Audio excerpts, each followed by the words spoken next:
Hello, હું ચંદ્રિકા રાજપૂત શ્રી ગોપીનાથ કિચનમાં આપનું સ્વાગત કરું છું।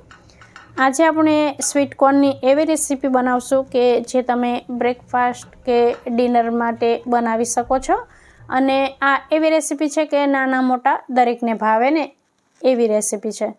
મેં પણ પહેલી જ વખત આ બનાવ્યું છે આવી રીતે અને એટલું સરસ બને છે કે તમે આ રેસીપી જોયા પછી એક વખત જરૂરથી ટ્રાય કરજો। ઘરના દરેક સભ્યોને ભાવશે અને આને બનાવવાનું પણ એકદમ સરળ છે। અને સ્વીટ કોર્ન એવી વસ્તુ છે કે એની જે પણ વસ્તુ આપણે બનાવીએ જેમ કે ઢોકળા, હાંડવો એ બધી સરસ જ લાગે।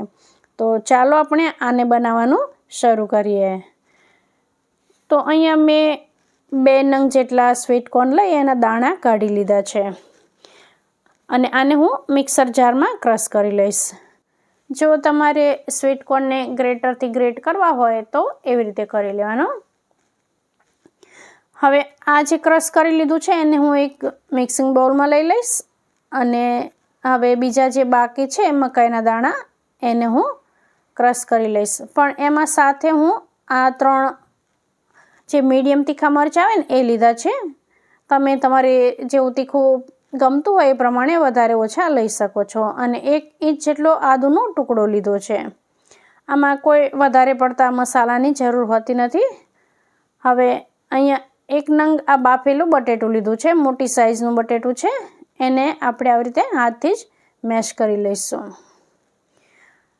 એને આપણે જે મકાઈના દાણા ક્રશ કરીને રાખ્યા છે એમાં એડ કરી દઈએ। આ બટેટાનો જે આપણે માવો કર્યો એ એડ કરીએ ને એટલે આ નાસ્તો બહુ જ સરસ લાગે છે સ્વાદમાં। હવે 1 વાટકી જેટલો આપણે રવો લઈ લઈશું કારણ કે બાઇન્ડિંગ માટે આપણે રવાની જરૂર પડશે। તો આવી રીતે આપણે આ 3 વસ્તુનો ઉપયોગ કરી અને આપણે આ નાસ્તો બનાવવાનો છે। હવે આમાં આપણે સ્વાદ પ્રમાણે મીઠું ઉમેરવાનું છે। આમાં આપણે ખારો, સોડા કે એનો આપણે બિલકુલ ઉપયોગ નથી કરવાનો। અને જો તમારે આમાં ડુંગળીનો ઉપયોગ કરવો હોય તો 1 ડુંગળી લઈ એને બારીક સમારી અને એડ કરી દેવાની। હવે આ બધું આપણે સારી રીતે મિક્સ કરી લઈશું અને હવે અડધું લીંબુ છે ને એને આપણે નીચોવી દઈશું એટલે અડધા લીંબુના રસનો આપણે ઉપયોગ કરીશું। હવે આને આપણે સારી રીતે મિક્સ કરી લઈશું। બહુ જ ઓછી વસ્તુથી આપણો આ એકદમ સ્વાદિષ્ટ નાસ્તો તૈયાર થઈ જશે।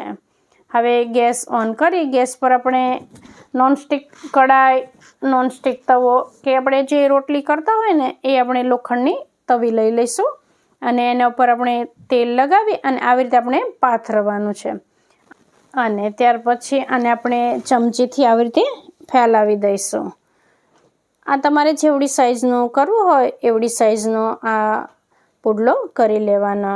આને થોડો થીક રાખવાનો, જે આપણે બેસનના પુડલા કરતા હોય એવો પાતળો ના હોય, આ થોડો થીક હોય।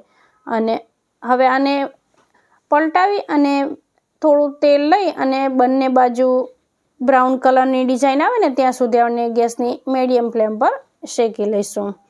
આવી રીતે આપણે બધા જ ચીલા તૈયાર કરી લઈશું।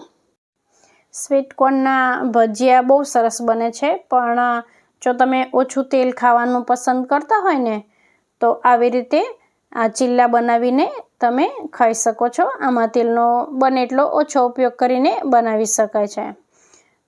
તો આ ચીલા આપણે ધાણાની લીલી ચટણી અને ટોમેટો કેચઅપ સાથે સર્વ કરીશું।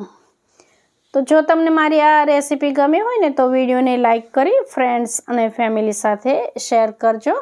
ચેનલ પર નવા હોય તો સબસ્ક્રાઈબ કરવાનું ભૂલતા નહીં। બેલ આઇકન પર પ્રેસ કરી ઓલ પર ક્લિક કરી દેજો જેથી કરીને મારા નવા વિડીયોની નોટિફિકેશન સૌથી પહેલાં તમને મળી જાય। ફરી મળીશું આપણે એક નવી રેસીપી સાથે। ત્યાં સુધી આવજો।